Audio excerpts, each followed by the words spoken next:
So what we're doing is equilibria. Equilibria, basically in first partition coefficients, then solubility, and then some acid stuff also, right? Or is just solubility today? Let me just check. You see the question? This is from, I think it's 2021. I think so. I might be mistaken. Let me just check. Yeah, 21. Let me fix that.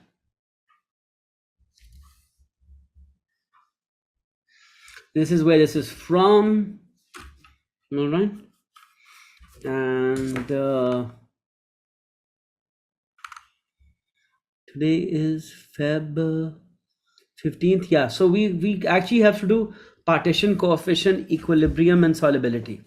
So I'm gonna take a look at either some of the AS stuff that comes in A2, and then partition coefficient and solubility. That's the game.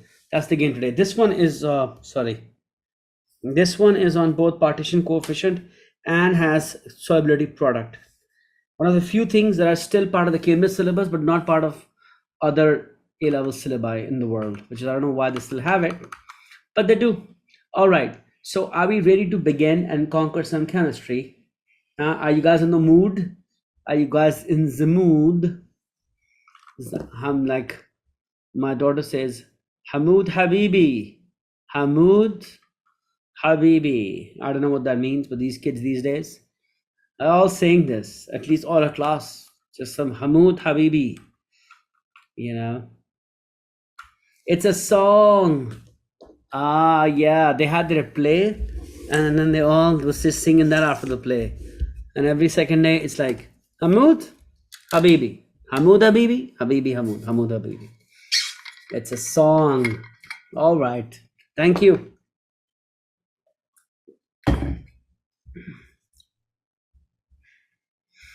Okay, Robert has a question. She's like, can you explain that before you start the question? It might cost you, but sure, I can explain that. But for that, what I'd love to do is get a structure of a octahedral for one of the questions. So, you know, the song is so old, I didn't know that.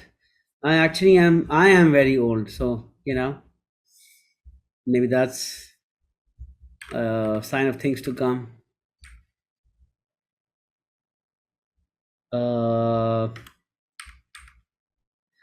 I need to find, oh yeah, where am I looking? I'll find it there. Okay, so she asked a question.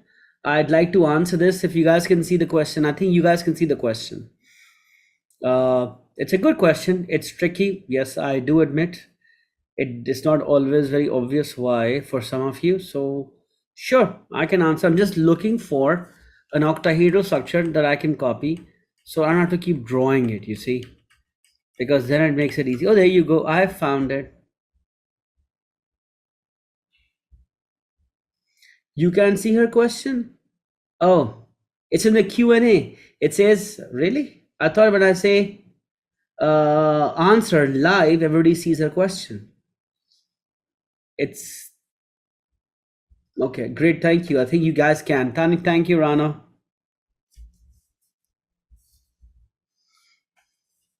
Okay.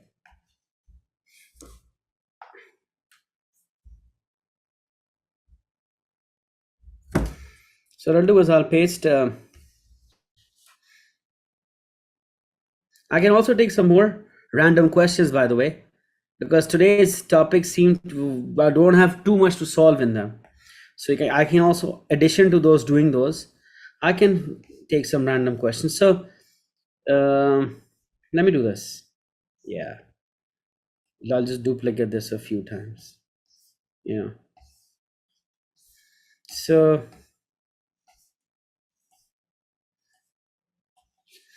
basically the question is, you know,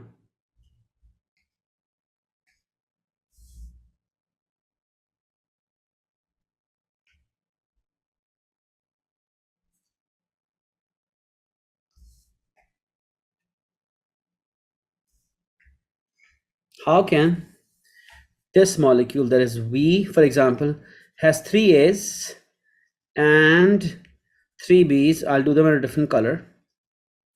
Come on. Can this show cistrons?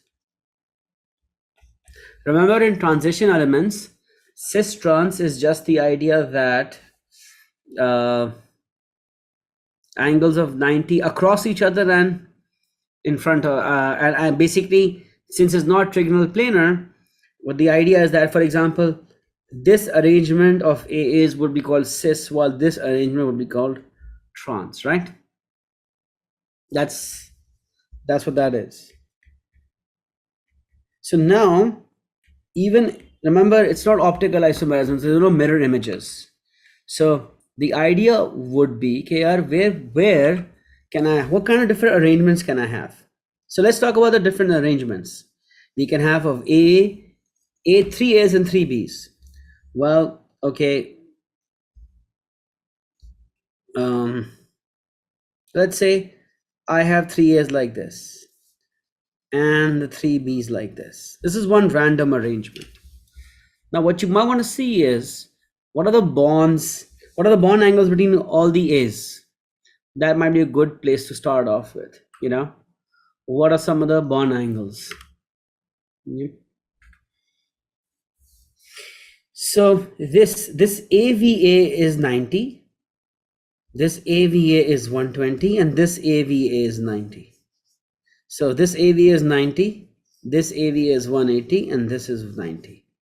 This is also 180. So this, between these two A's is 120, 180. Between these two is 90, and between these two is 90. So you could say the AVA bonds are either 90s, there are two 90s, and one of them is 180. Let's look at B's. Tell me, what are the angles of B's? Or even we can ignore B, just focus on any one is fine also. But I can also talk about B's. There's a 120 or 180, and this is 90, and even I will number them also. Let's just number them: A1, A2, and A3, B1, B2, and B3. These are just labels. So between B1 and B2, angles is 90. Between B2 and B3, angle is 90.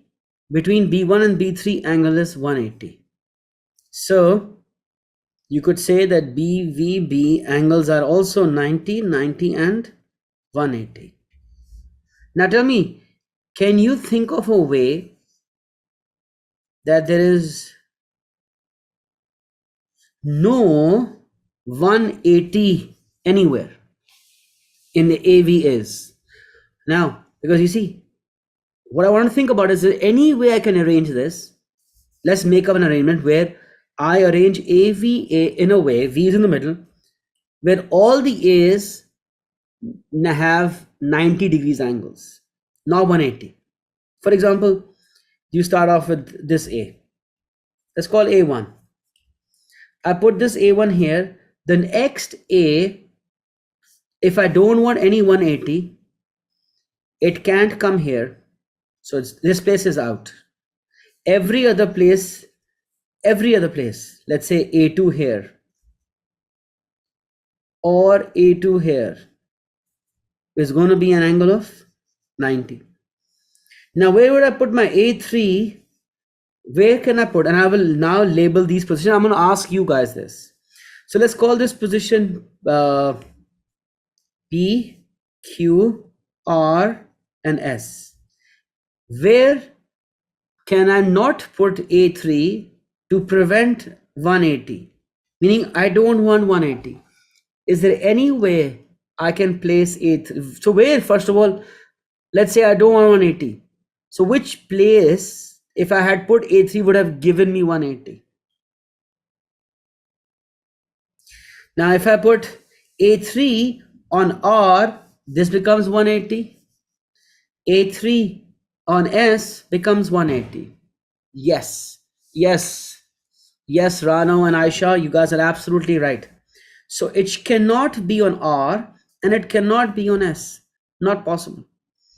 If you want to have all AVA angles as 90, all three as 90. So where can it go?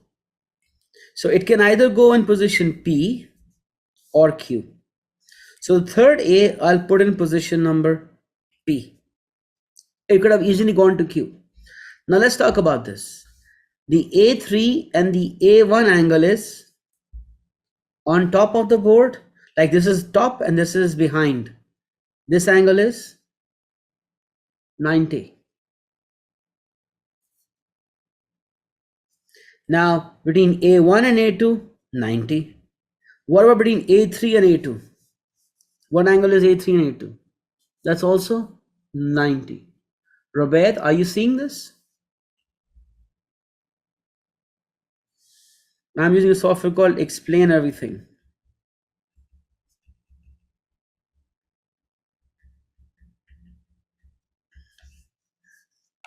And Air Server. It's a combination of two softwares. Explain Everything and Air Server. So now, basically, this arrangement, no VA bonds are 180. All are 90, there is 180. So you could say that in the left side, there is a trans arrangement between AVA. But on the right hand side, there is no trans arrangement between VAA. In fact, there is no trans for even B, because if you think about it, the rest of the guys go where? The B goes in the rest of the places. So B1, B2, and B3. And if you think about it, none of the BVB angles, all three of them are also 90, 90, 90. So this arrangement has no atom facing each other. That's called a, so there's no trans here, you see? Different, different, different. So there's no trans. It must be therefore cis.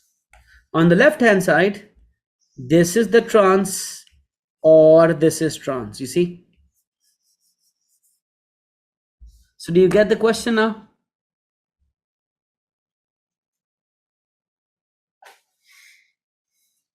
Yes. Hallelujah. All right.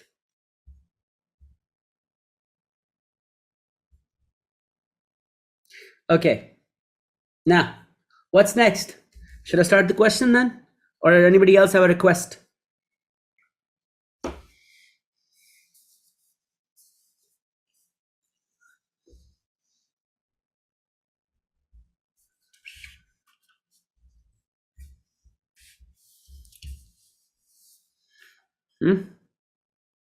No request? Okay.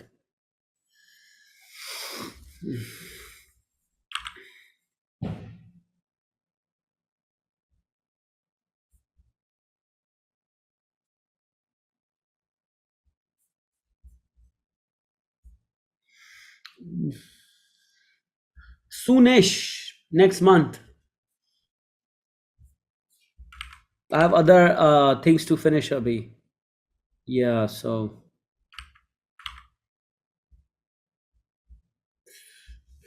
Okay, so let's begin this.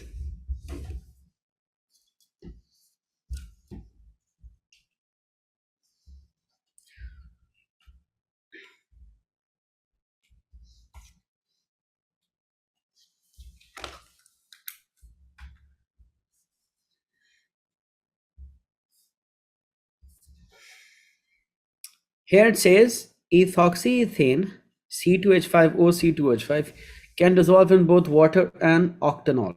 So a solute solvable in two different solvents. The expression for the numerical value for the partition coefficient of ethoxyethane between water and octanol over water is a certain value. Partition coefficient of ethoxyethane in octanol over water is 6.76 at 20 degrees. In the experiment, octanol 20 is added to a solution of ethoxyethane in water. The mixture is analyzed immediately and a value of Kpc is calculated. The calculation is performed correctly. The value calculated is 5.6, which is less than this. Now, when a value is less, it implies less had dissolved in whatever you add later. What did you add later? Octanol. And why must it suggest why is the value less than what you expected? Because the mixture is analyzed immediately. When you analyze something immediately, so transition elements ka what? It is fully covered, Usman. You can write to me separately what is not there. You know, you guys can write to me on the platform. So whatever you need to say, you can also say there. Just saying. So the value is less than expected because we analyze it immediately. So because it was analyzed immediately, we didn't let the equilibrium establish. So not enough time was given to establish equilibrium. Yeah.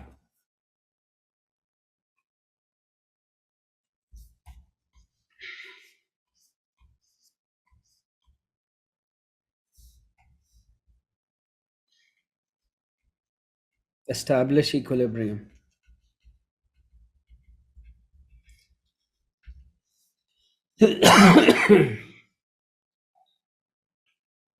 Next up, that's what generally this would be. Now, in a second experiment, the value was actually found to be 6.76, which is the original value. In this case, the concentration of the ethoxyethane in octagon was 7.6.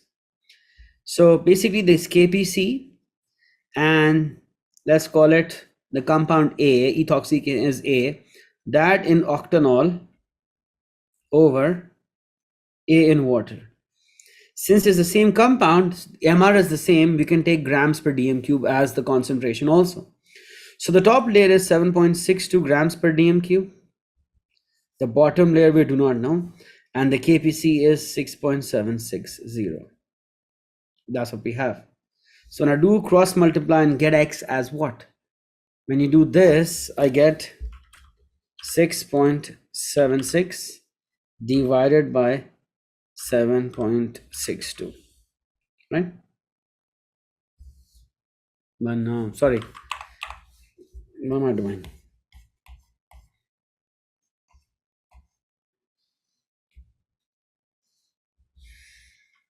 What you do here is 7.62 divided by 6.76. That comes to 1.127. You see, this is because you took this side, that this side. You had 7.62 over 6.760. This gives you 1.127. 1.127. If you round this out to three significant figures, it becomes 1.13. You can leave it as 1.13 or 1.127. Either or is fine for this. All right.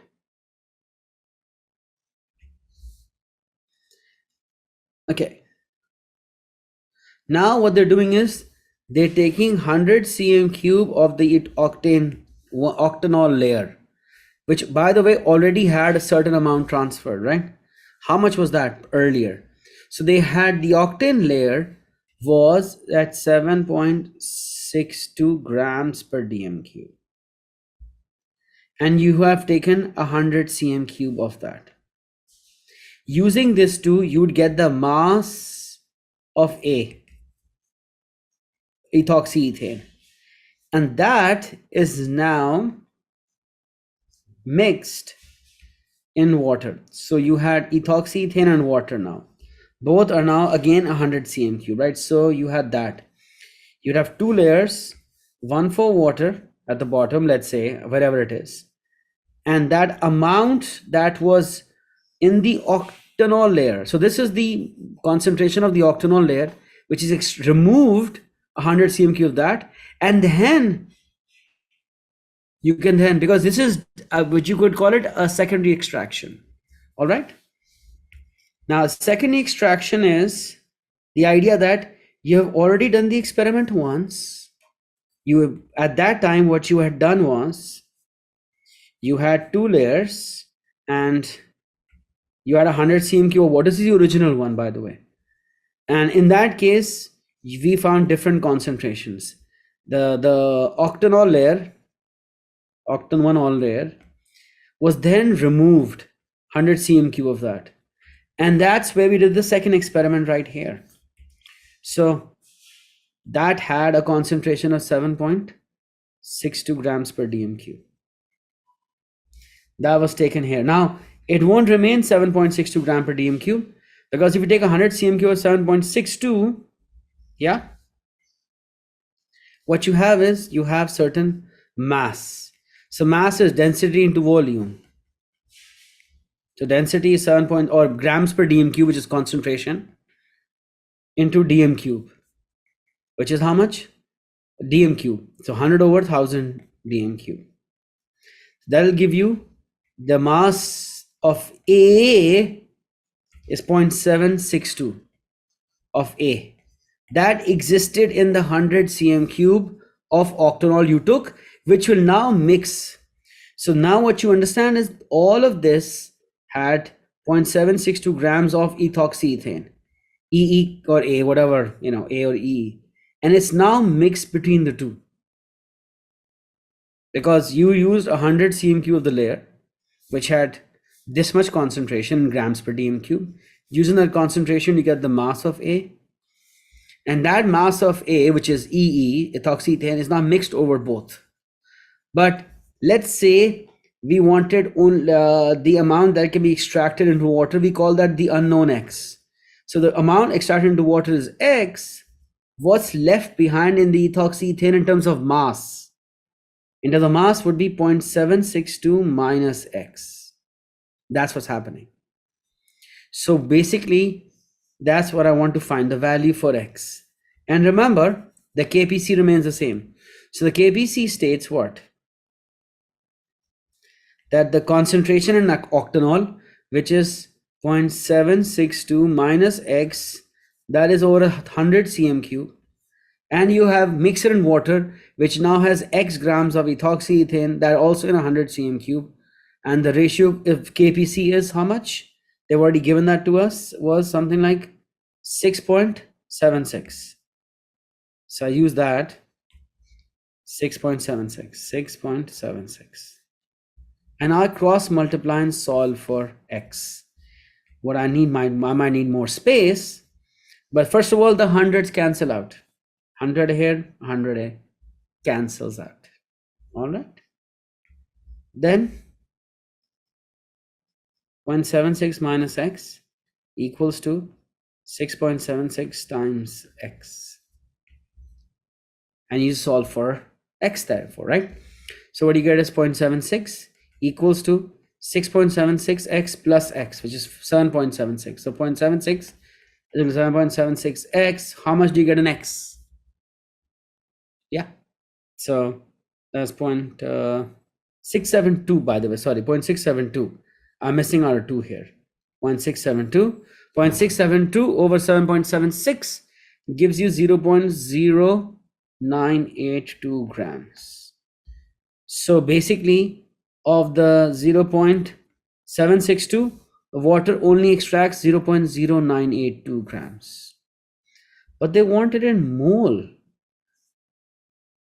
Okay, which means you want the MR. So that's what they want. They want moles, which is quite strange. I don't know why they wanted moles. It's gram per dm cube so far. So what you have to go and do is find the MR for this guy.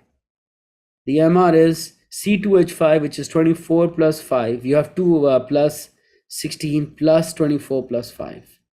That's 29 plus 29 plus 16. 58 plus 16 is 74. So the MR is 74. So I'm going to scroll down here, maybe scroll to the right to get some more space. So my mass, number of moles is mass over molar mass. Number of moles is 0.0982. Number of moles is what I have to find, my bad. So number of moles I have to find, mass is 0.0982, molar mass is 74. We divide this, you should get 1.33 times 10 power minus 3 moles. So that's how much of ethoxyethane you're going to extract. That's the first part. That's partition coefficient. This is actually what you can call successive extraction. All right. Yeah, nice long question. This is fun. This is fun. Yeah. Mm-hmm. Mm-hmm. Mm-hmm. Mm-hmm. Mm-hmm. Mm-hmm. Done? I'll answer your question, Muhammad Usman. Yeah.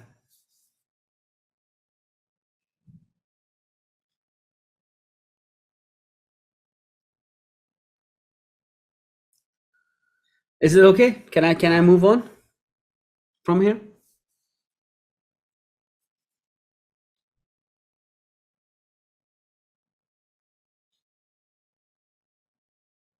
Okay, great. So Usman's asked a question.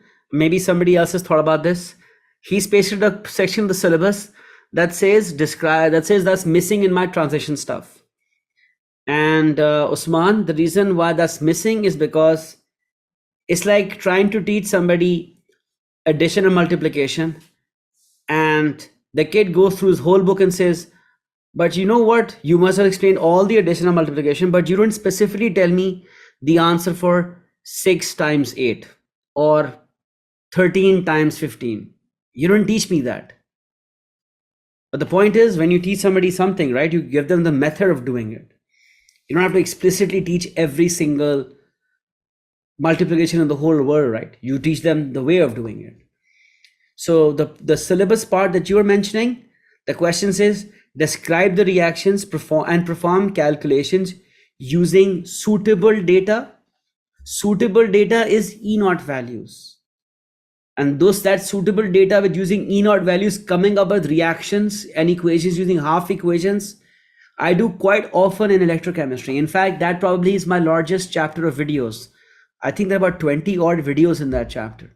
I did a lot of that for that chapter. So I figured that's just the suitable data. When you look at the question in the past papers, the suitable data is E naught values, half equations. And having taught kids how to use half equations to build full equations, you can use all of these. So manganate has a half equation, iron 2 has a half equation, copper 2, all of these have half equations. The other thing is calculations involving moles also. For these half equations, the redox part is done in AS level, by the way. How do we balance half equations if you are not even given equations? Remember AS, redox, go to the AS course, you see redox. I spent about 3 videos showing you how to balance equations when they don't even give you half equations. So that's done there. And then the third thing they use is mole calculation, and that's done in moles. So all these bits and pieces are done there, and the only thing that is to be taught is how to use them together to do questions, and that's been used to do questions. So if you look at this topical questions, that's just been using them. So there's nothing new theory to teach there, you know. And no worries. You see, every year the amount of spoon feeding we as teachers end up doing increases. So I left this out because maybe I thought maybe in 3-4 more years I'll have to spoon feed this also to the next generation. So if I do all of this today, what do I have left to spoon feed the next, 3 years down the road generation coming on? And it's true. Every 2 years, the amount of stuff that normally requires analysis, we also give it to you because we don't want you to worry about analysis. The problem is we've created the problem. Now kids don't analyze. They just want to know how it's done, and that's it.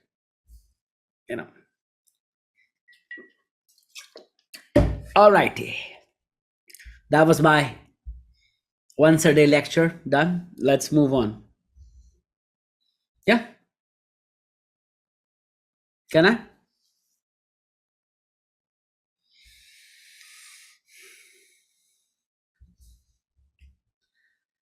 The next part of the question is not about partition coefficient, but it's about solubility, or K, solubility product to be more specific. So that's the second equilibrium that we taught. And this one is about lead nitrate is mixed with sodium iodide, and you make a precipitate of lead iodide, which is filtered out, leaving a solution X. Remember, the solution X now has what?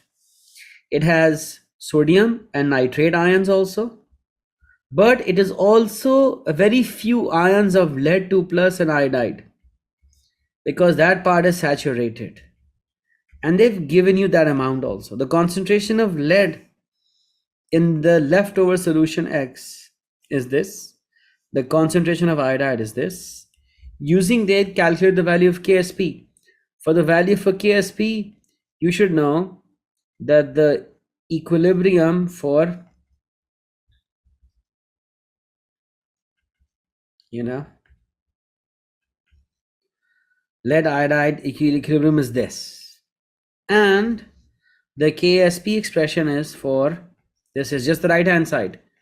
It's not even the left. You don't take solids into consideration. So it's Pb2 plus and I minus square. And the lead's concentration is 5.68 times. Now you see, the problem is we don't use X here because they didn't give us how much of lead iodide dissolved. They're giving us individual concentration. So you don't worry about how I got these. They're telling you you already got these. So you give the value they have, you take the value they've already given. So that's why there's no timings 2 or anything like that. It's just take what it is, plug it in and solve. And when you do that, you should get what? I need a calculator. It's 4.2 into 4.2 into 5.68. Actually, it comes 1.001 times 10 power minus 9, which should be 1.00 times 10 minus 9. And the coefficients would be, there's 3 moles per dm cube terms, 1 and moles per dm cube squared. So what is the units? Moles cube dm minus 9. That's the unit. All right. It's pretty easy calculation. Yeah.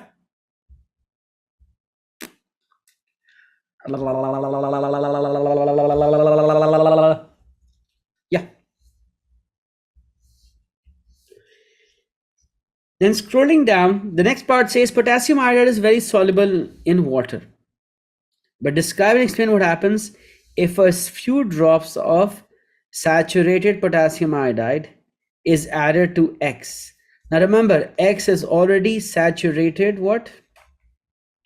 Lead iodide. Potassium iodide is Ki. So when you add Ki, the concentration of iodide ion increases on adding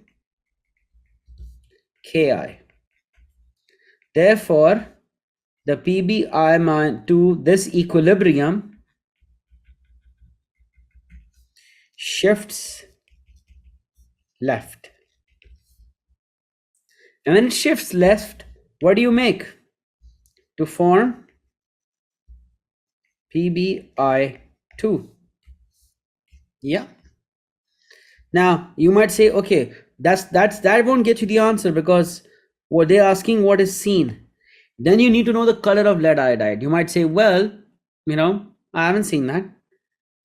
Well, you might not have, but they're telling you the color. The color is yellow precipitate of lead iodide. So what you see is right here, a yellow precipitate. You can say a yellow PPT. You know why?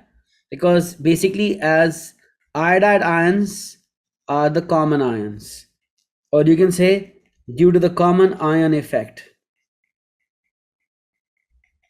The iodide ions cause the common ion effect. Added cause the common ion effect. Or the saying equilibrium shift left. Either or is fine. All right. And you see a yellow precipitate.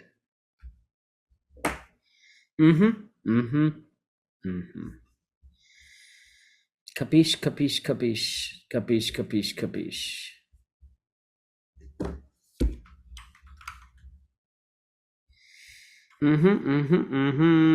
October, November 20. October, November 20. October, November 20. Okay, so I try another question, huh?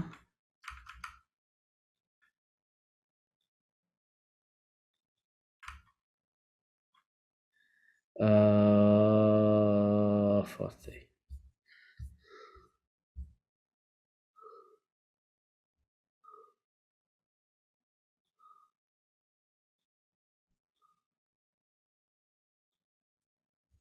Okay.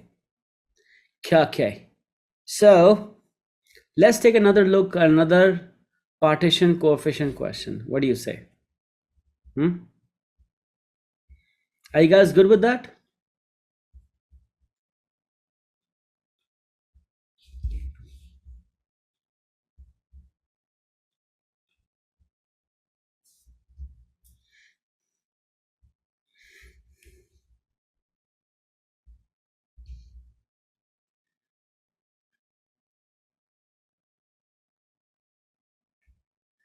Okay.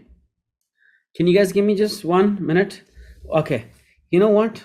Actually,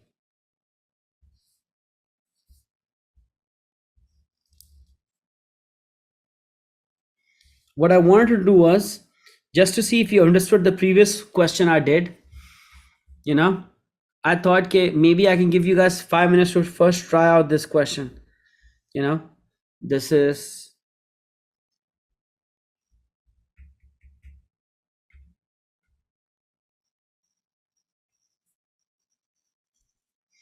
November.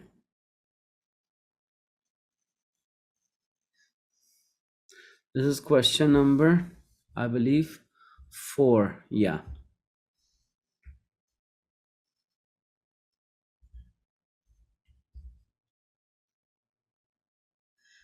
Could I get you guys to try this out? The part 1 and 2. Meaning this one especially. This part. Obviously, you need the previous part to solve this one.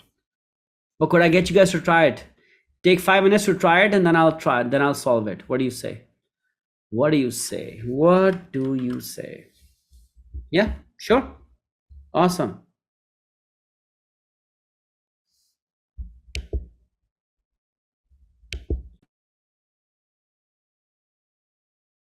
Quick pause. If you're finding value in this explanation, there's so much more to discover at Alt Academy, where we break down every A-level concept with the same clarity. Now back to the video lesson.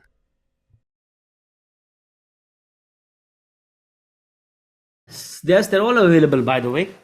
Yeah, they're in the course, but I asked them to also make a separate course for just the live classes, so you can have those there. You know. All right, guys, have you tried this out?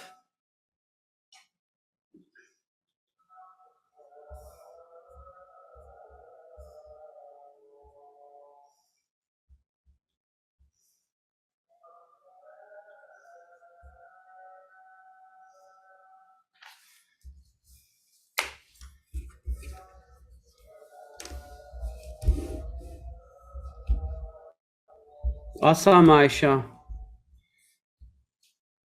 I'm trying to figure out what your last name is, an actual last name.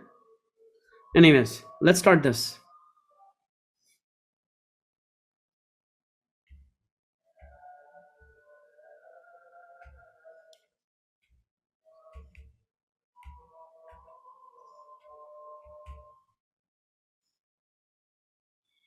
Okay. So water and octanol form two layers when mixed, so they are immiscible. Ethanamide, ethanamide is more soluble in water than in octanol. So when 1 gram, they're telling you that it's more soluble in water than in octanol. So generally, it's a good rule of thumb. So when you're doing KPC, you put the guy that is more soluble on top. All right. All right. So can I answer this after I finish the question? Okay. So for example, generally we use a solvent where the solute is more soluble in than in water. But here they're saying it is more soluble in water than in octanol. So the expression for KPC that I'd like to use is ethanamide, sorry, in water over ethanamide in, what you call it, octanol.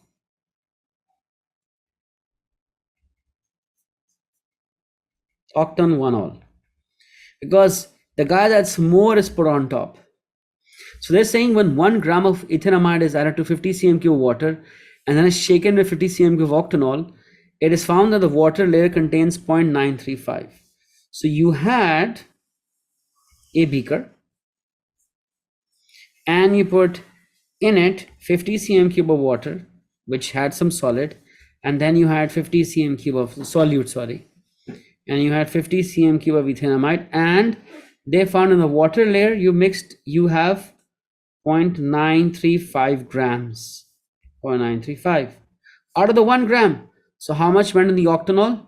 1 minus 0.935, which is 0.065 grams.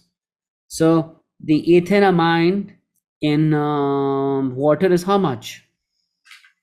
0.935 divided by the volume of water. You use 50 cm3 over what's left in ethanamide, 0.065 over the 50 cm3. And you do this and you get a certain value for KPC. I think you get 14.38. You round out up to 3 significant figures, you get 14.4. All right. I hope you all got that part right?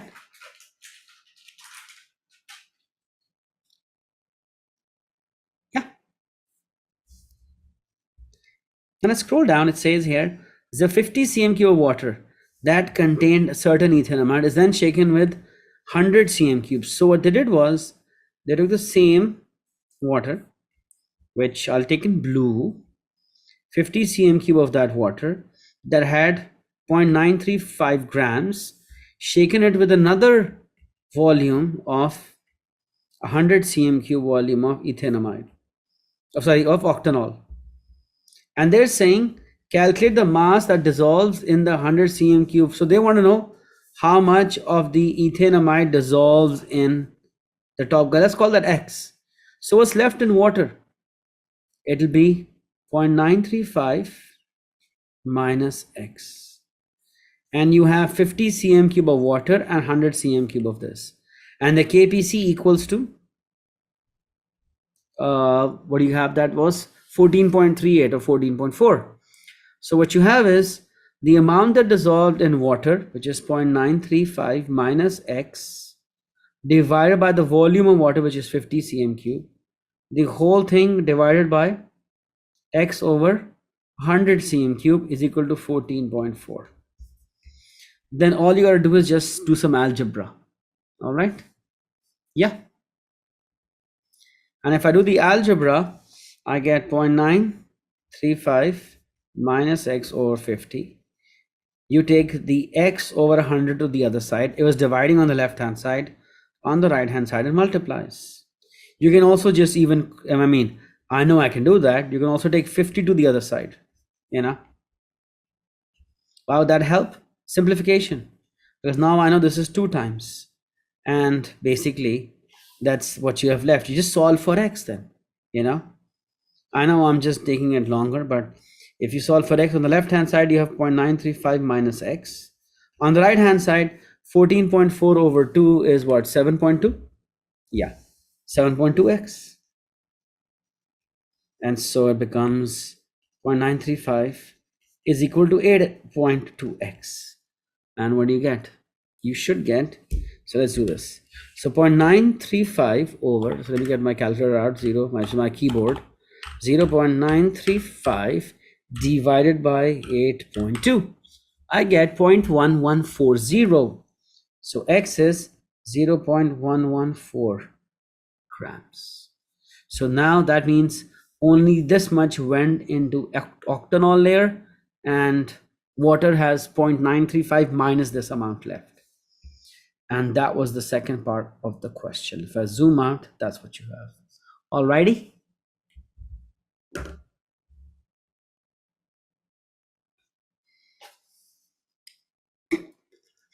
Boom. Okay. Yes. So we did this also. Yeah. So I'm gonna try to find something else. But while I do that, somebody asked a question. Is that what are the 90 and 60-day plans? So Kenna, oh my God, those are the magic plans. Basically, what we've done is we've taken the whole course and divided equal amounts of time over 60 days. So if you just follow the 60-day plan, do one thing, do what you told in that one day for 60 days. In 60 days, you've covered the whole syllabus. Or 90 days, you covered the whole syllabus. My suggestion for no, Osman, I don't not last month ka bhi plan is the last month right now? No. So there's not a last month right now, right? So do it for that, Abhi.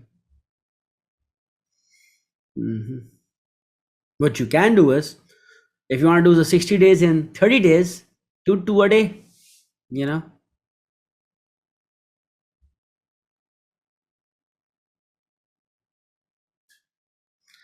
Yeah, that would work.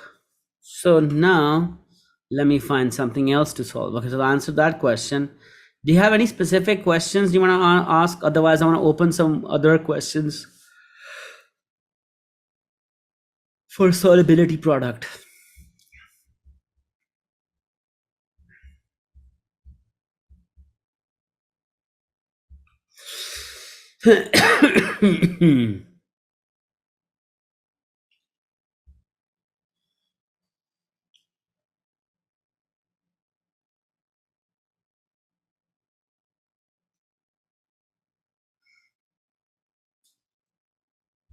Yes, no?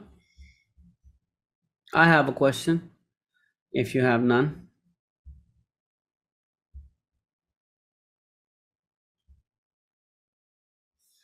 Alrighty.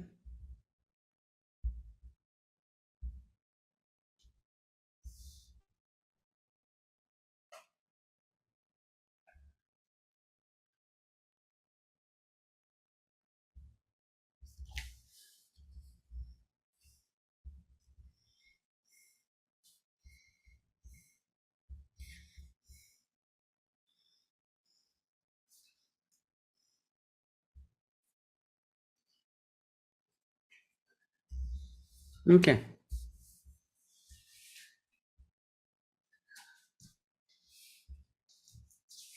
Yeah, I'm dismissing this question. Ask it again, please.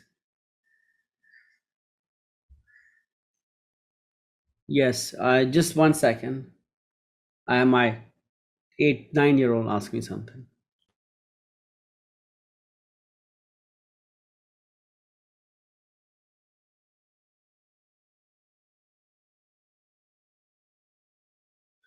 No, she's not asking, she's just looking. Okay, yeah, so let me solve this. Okay. So this one is in June 2020, and this says silver carbonate is a spirally soluble salt. The numerical value of the solubility product of silver carbonate is something. Silver carbonate is, so if I write the equation for silver carbonate, Ag2CO3, and I dissociate, I get 2 Ag plus ions and 1 carbonate ion, you see? So write the KSP expression, I've got Ag ions squared into carbonate ion. And since there are 3 concentration terms, moles per dm cube squared times mole per dm cube, the units will be moles cube dm minus 9. And then it says calculate the equilibrium concentration of Ag plus in a saturated solution. So what they want is the concentration. So you see, and I write the equation again because what's it saying is that a certain amount of Ag carbonate has dissolved to make a saturated solution. X amount, let's assume X is the amount that dissolved. If X dissolved, it formed 2X and X. And the KSP would have been then, according to this expression, X, so this would be 2X, X being the amount in moles of Ag carbonate that dissolved, so that became silver is 2x times that, and it's squaring into carbonate being x. And you open this up, this becomes 4x cube, and this they told me is equal to what? They've given the value 6.3 times 10 to the power minus 12. So then I gotta find x. So I need a scientific calculator here. So let me look for one. Give me a second. I'll find out what the division is. How about that? Huh? This was number.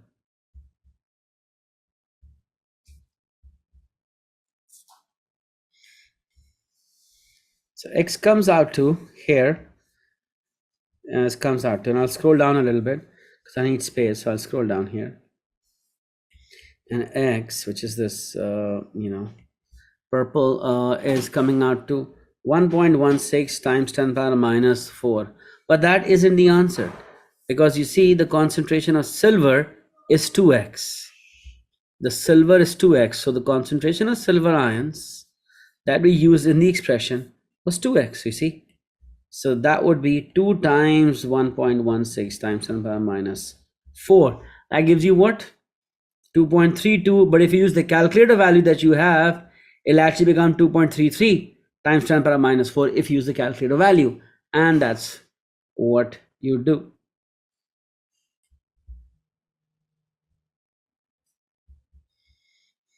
Now, the next part of the question. So this just gets us a silver. If you're curious, the carbonate would be this much and silver is this much. And you take this, square this, times this, you're gonna get this, the KSP. Because remember, the KSP is Ag squared times carbonate. This squared times this will get you the KSP value. Just to double check if you want to. Anyways, the next part is silver carbonate dissolving in a common ion of silver nitrate. So basically what they're saying is you have the same expression of KSP, but now because you have a common ion of silver from silver nitrate, the idea is that you don't use the silver concentration of silver carbonate, you take it from silver nitrate only, which is then 0.05, and that's squared. And carbonate was X, unknown. That's the common ion effect, and that equals to the same KSP that you have beforehand. So the KSP doesn't change, but now the common ions concentration is taken, 0.05 of silver nitrate. Because that's the concentration of silver nitrate, it must be the concentration of silver ions. And that's point. And when you solve for this, what do you get? You get X as, I have done that. I already have the math for this, so I'm just gonna solve it and get that right here. It's in moles per dm cube, obviously. And that would be the concentration of carbonate ions when dissolved in a solution of silver nitrate, because silver is the common ion. So it's 2.52 times 10 power minus 9. All right. Okay, that's that. There's not much rocket science to this stuff, so I think I'll just move on just to something else. Yeah. And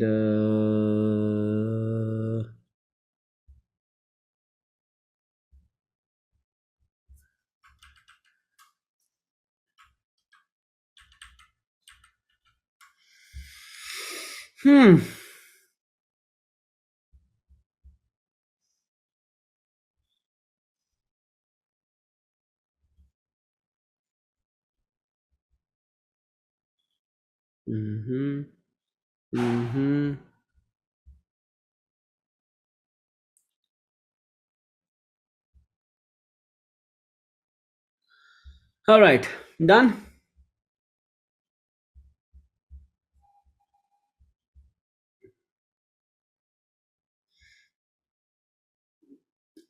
This part, every part has a number, Nabila, so maybe you can specify what does this part is. This,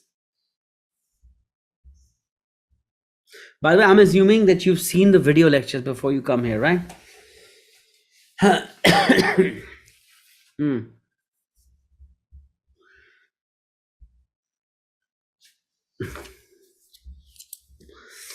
Yes. Somebody's not asking me. You have to tell me which part is that. Part 3, please. It's called the common ion effect, Nabiha. So it's called the common ion effect. And in a common ion effect, now for somebody not understanding what happened in part 3, basically it's the common ion effect. When you have a mixture of silver carbonate and silver nitrate, what you must realize is the carbonate concentration is only coming from silver carbonate dissociating to give you silver ions and carbonate ions. So X giving me 2X and X. But when I have the other fellow, silver is coming from both silver nitrate and silver carbonate, because this fellow is your common ion. And as a common ion, then we take the concentration that is coming from the soluble salt, which is silver nitrate here. Why? Because the soluble salt's concentration having is in silver in that is going to be very high, while the concentration of silver from the sparingly soluble salt is low. So when we have high and low, we take the high one. That's called the common ion effect. The common ion effect. And so in the question, the silver ion's concentration is equal to the silver ion concentration in silver nitrate, which was 0.05. So we took that. So that's what literally we took from this part in part number 3. All right.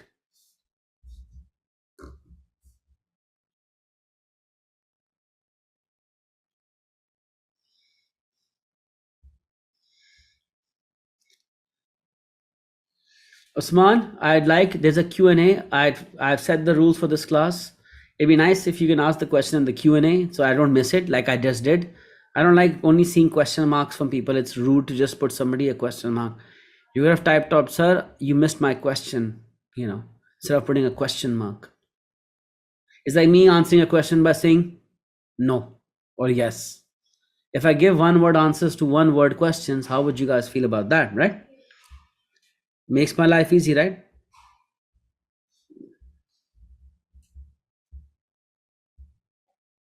But the question you ask that nobody else can read, because that's unfair to them also, right? That's why I say Q&A, because they can read your question. Is there any method to balancing the hard questions like Na plus NaOH? NaCl plus NaOH don't even have a reaction, so there's no hard equation. I don't know what you're talking about.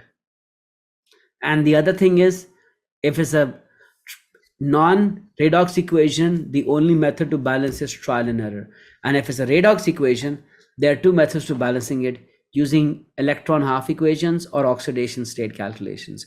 Both are done in AS. My suggestion is go to the AS course for chemistry, look at the chapter for redox. There are 3 videos on how to balance redox equations using half equations and oxidation states.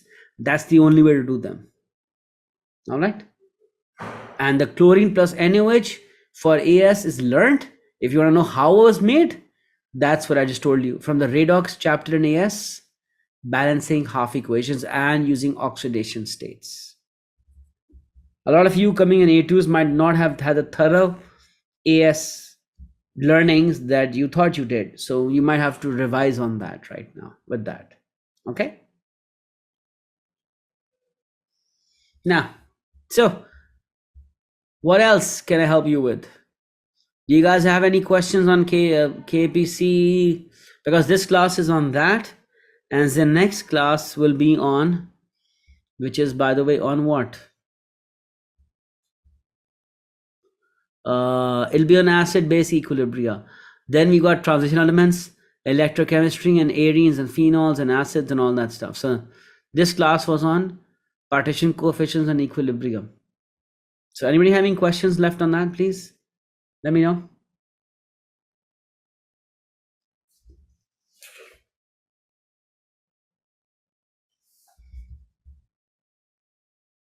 Can you explain winter 22 question number 4, question 4 part B? Okay, I don't know if I have the question. Let me find it. I might have it. 9701 winter 22 question 2P. I'll get it out.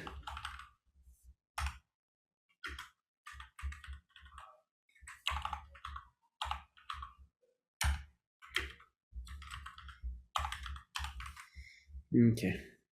So the question is 4B part 4. Okay, I can do part B part 4 without doing B part 3. And I can do B part 3 without doing B part 2.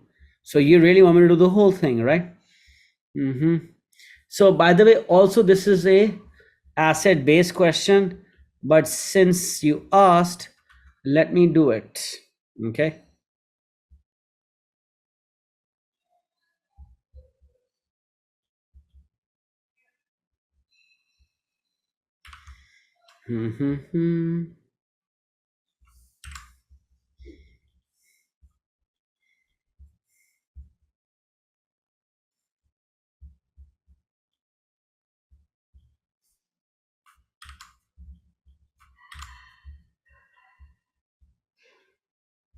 I just have to put the whole question up 1 second so people know what you asked and I can solve it also, right? So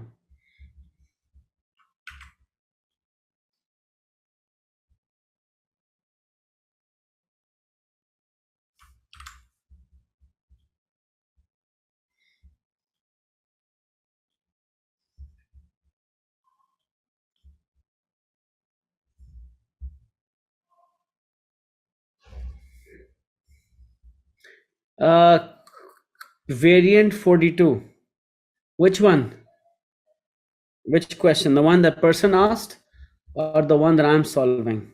I solved earlier.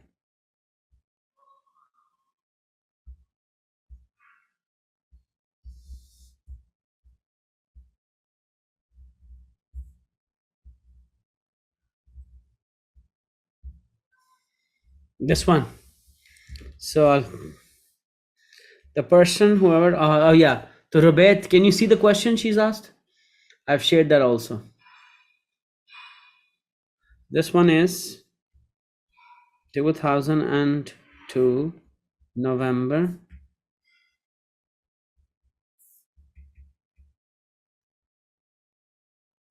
Paper 40. I think this is 41. 42. Question number 4B. She specifically asked for part 3, part 4. So this one is the numerical value for the acid Ka is HbRO is 2 times 10 power minus 9. X is a solution of HbRO which contains a certain moles of HbRO and 100 cm3. So you have the moles and the volume, which also means you can find the concentration. In this solution, the following equilibrium is established in which there are two conjugate acid-base pairs. That part they asked in part 1 and part 2. I don't care about that. The part we care about is finding the pH of the solution. So when you look at this, they want the pH of the solution here. Okay. Now, how do I find that out? Okay, let me just put the question here also. Yeah. Okay. So how do you find? What else do you have? You have the Ka, right? So that's what you start from. So first of all, you got the Ka. That's where you. So when you look at the Ka expression, that is the H3O plus ion into BRO minus ion over the unionized acid. And by the way, you don't know the pH, right? So we want to find X, and both are equal in a non-buff. In a pure acid, this and this are equal. This and this are equal. All right. Over HbRO. So you need to first find the H plus ion concentration. Now, the concentration of HbRO, they have not given, they've given you moles and volume. So how do you find concentration?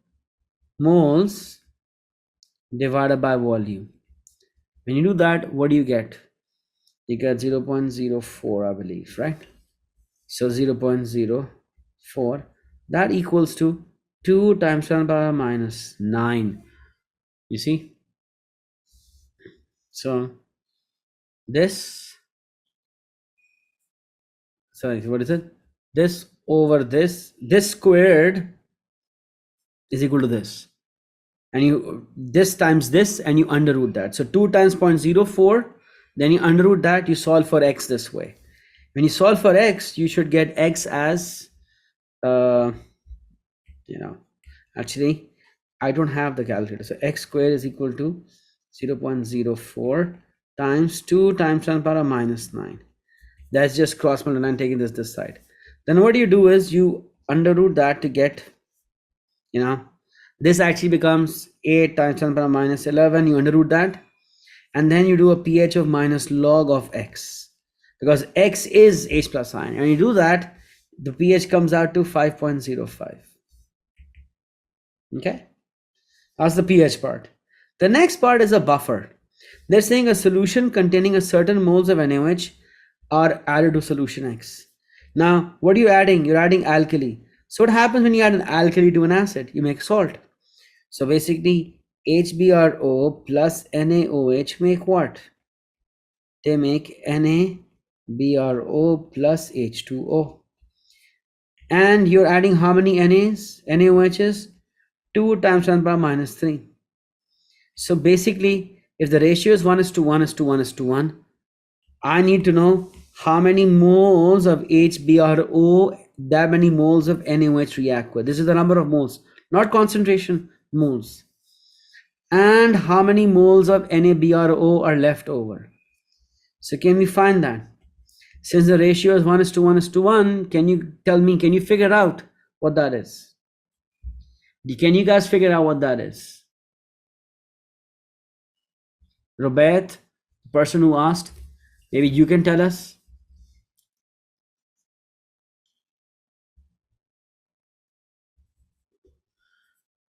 Same, absolutely. They'll be the same as NaOH. So this will be 2 times 10 power minus 2, and this will be 2 times 10 power minus 2. Why is this important?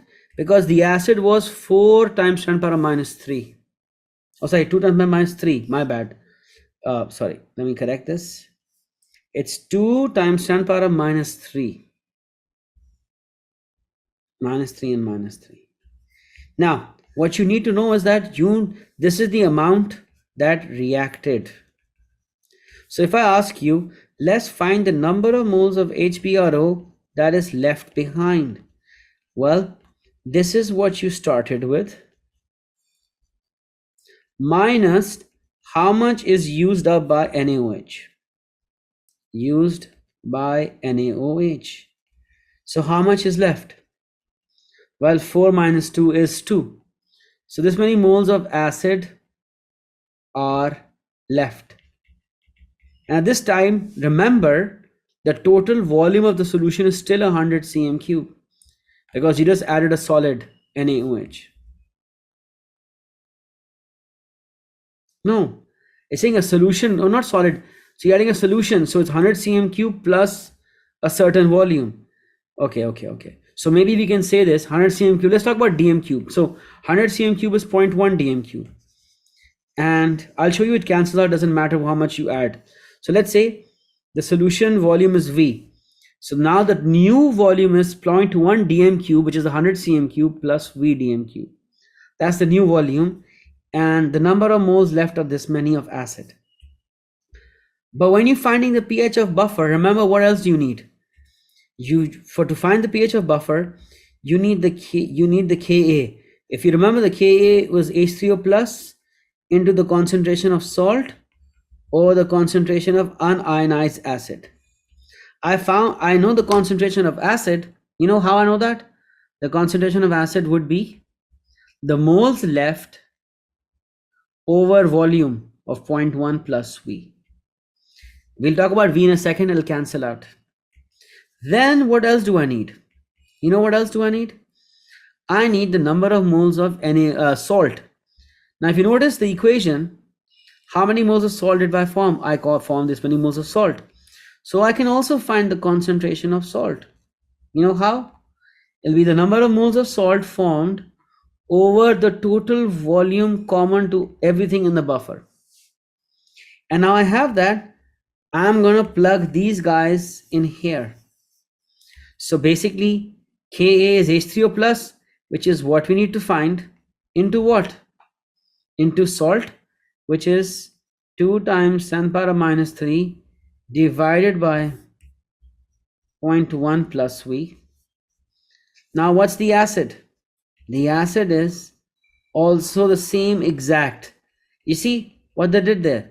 They give you the same exact values for both Y, and by the way, this equals to Ka.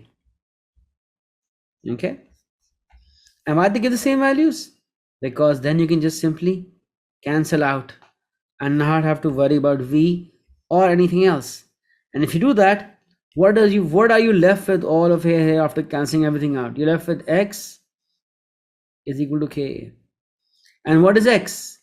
X is the concentration of H3O plus. And so you already have Ka. If you remember what the Ka was.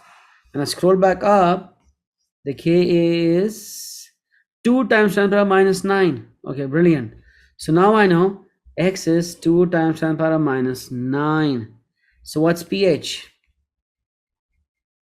Minus log of X, or minus log of 2 times 10 power minus 9, which comes out to 8.70. And that is the answer. Here, remember, the total volume of buffer is 0.1 plus V, where 0.1 was the volume of the acid and V was the volume of the NaOH you filled in, you see. And so a solution containing NaOH is added to solution X. So 100 cm³ was the volume of solution X. V is the volume of the NaOH solution, and the new buffer's volume is the sum of both the volumes. Since they didn't give us the volume of the NaOH, we just assumed that to be V. But whatever that was, it would always cancel out because they're going to be the same. So this is why they canceled out. And it's going to cancel out every time you do something like this. These are the kind of questions I'll be doing, by the way, on, what is that day? Friday. Also, by the way. So if you want, you better practice and look at some of the videos before coming to class on Friday. All right? Hey there. If you found this A-level chemistry lesson helpful, why don't you head over to our website, altacademy.org, where you can sign up for the full A-level chemistry course. In addition to chemistry, you can sign up for physics, biology, math, or 4 other A-level subjects. Thousands of students have already taken the leap. What are you waiting for?